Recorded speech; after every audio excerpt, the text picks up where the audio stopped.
Hello everyone, Professor Crislip here. So I wanted to make a video talking about Doug McAdam and the political process model. So let's start with the simple question that McAdams tries to uncover. Why did the civil rights movement emerge in the 1950s and the 1960s? That might sound pretty obvious at first. We might say, or we might hear, because racism had just gotten so bad, because segregation was unjust, because African Americans were suffering. But Doug McAdam tells us that this answer is not sufficient. Black Americans had been oppressed for generations. Lynching, segregation, disenfranchisement, economic exclusion, all of that existed long before Rosa Parks, Martin Luther King Jr., or the Montgomery bus boycotts. So McAdams' core puzzle is then this.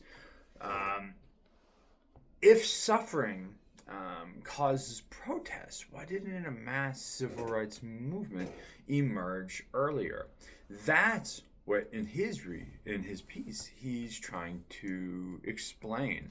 And his answer fundamentally reshapes how political scientists think about social movements, and that's why his book is worth reading. It's why you read it in college, because it has this long lasting insight. But we again have to keep in mind at the outset that different theories highlight different pieces of why the movement emerged, when it did, and why it was successful. So we have different pieces of the puzzle coming together. McAdams, a pretty famous piece of the puzzle, but others, as we've seen, as we talked about, maybe highlighted some other piece of the puzzle, saying this was just as important, if not more important. So, McAdams argues that grievances alone do not produce movements. Hardship by itself is simply not enough. People can endure terrible conditions for decades before mobilizing, or simply to never mobilize.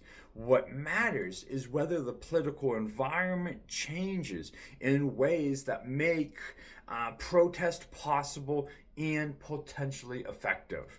He calls this the political process model. So, according to McAdam, movements emerge when three things come together.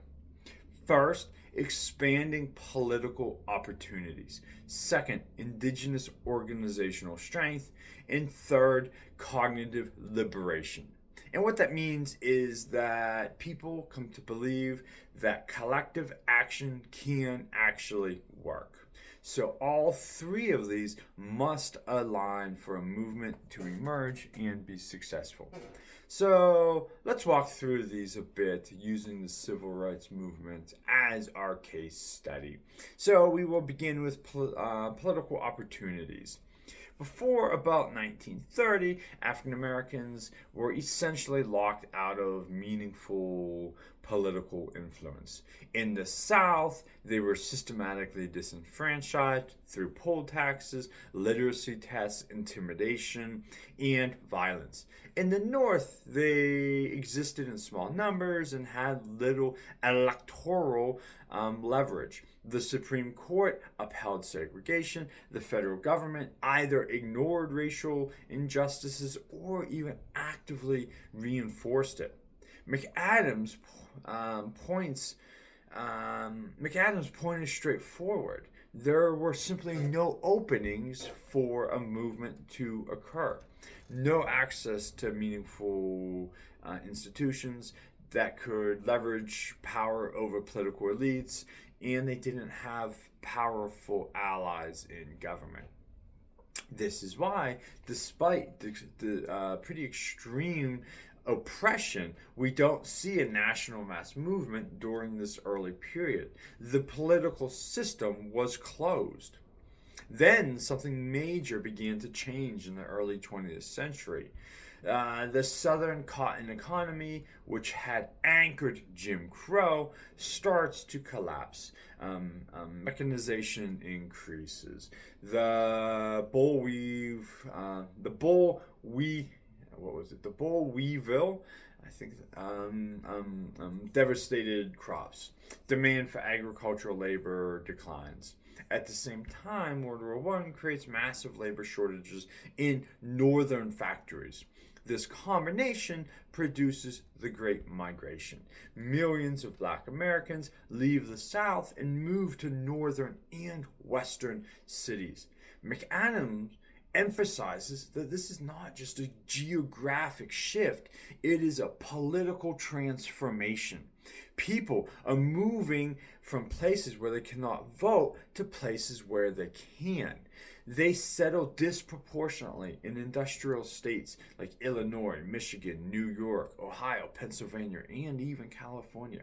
Exactly the states that matter most in presidential elections. This changes everything. For the first time since Reconstruction, black Americans have become and do become a significant voting bloc. Power enters through demographics. By the 1930s and 1940s, national politicians can no longer ignore black voters. Their support becomes essential in close elections. This leads to another crucial shift: party realignment.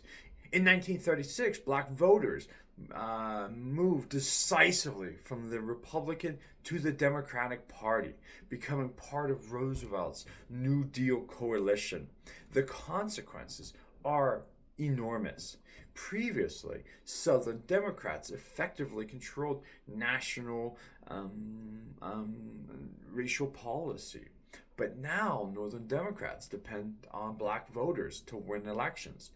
That breaks the South's veto power inside the party. Civil rights becomes a national political issue rather than purely a regional one.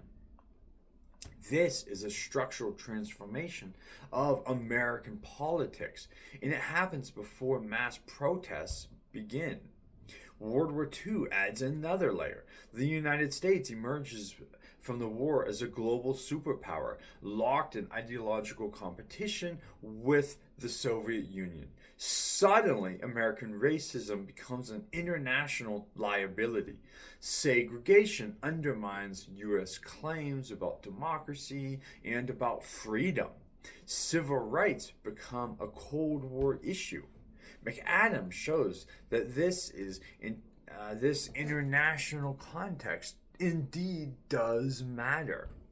So federal leaders become increasingly sensitive to how racial discrimination damages America's global image.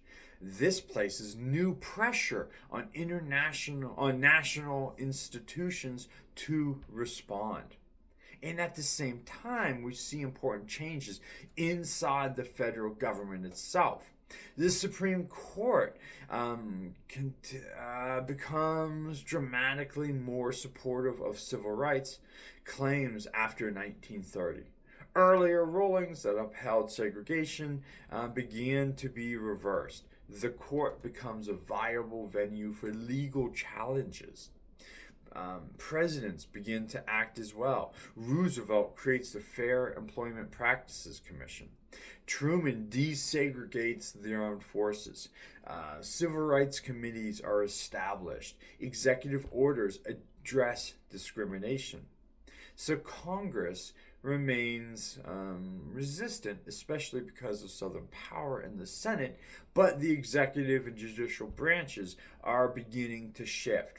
The federal government becomes internally divided, and that matters enormously, according to McAdams, because McAdams argues that movements thrive when elites are divided, because activists can exploit those divisions. So once again, political opportunity expands before mass protests erupt. But political opportunity is not enough. McAdams stresses that movements also require organizational capacity.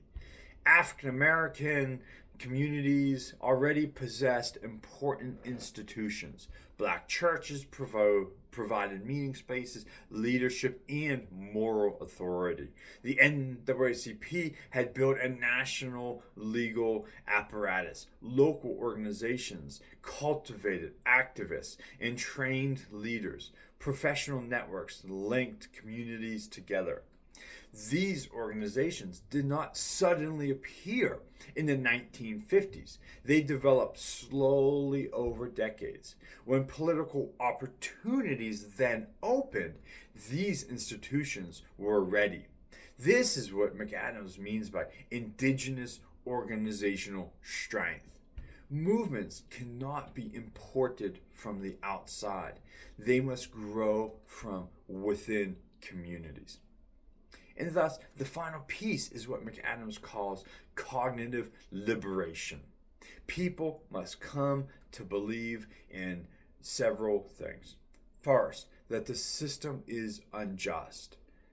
Second, that change is possible. And third, that collective action matters. World War II experiences, migration, early court victories, and symbolic federal support all contribute to the shift in consciousness. African Americans increasingly stop viewing segregation as permanent or inevitable. They begin to see the system as vulnerable. Their psychological transformation is critical. Without it, people remain passive even when opportunities exist. So, only after all of these changes are in place do we see massive mobilization. Brown versus Board of Education in 1954 does not cause the civil rights movement by itself. McAdams treats it as a catalyst, a sign that federal power might finally be usable. So, Montgomery works because national institutions are already partially open. Sit-ins succeed because repression now backfires in front of television cameras. Freedom rides provoke federal intervention because elites are divided. Protest becomes effective because the political structure has changed. And this leads to McAdams' most important claim. Social movements do not create political opportunities. Instead, social movements exploit these political opportunities. Power shifts first, then people mobilize. So, thus, the civil rights movement was not simply spontaneous. It was not simply moral awakening. It was instead, it was the product of decades of economic transformation, demographic change, electoral realignment, institutional division, organizational development, and evolving beliefs. McAdams reframes the movement as a political event, not just a moral struggle. The victories of the 1960s were possible because American power structures had already begun to move. And that's the lesson he wants us to take away from his book, in an important lesson and an important piece to understand how power emanates from below and from above. Thank you.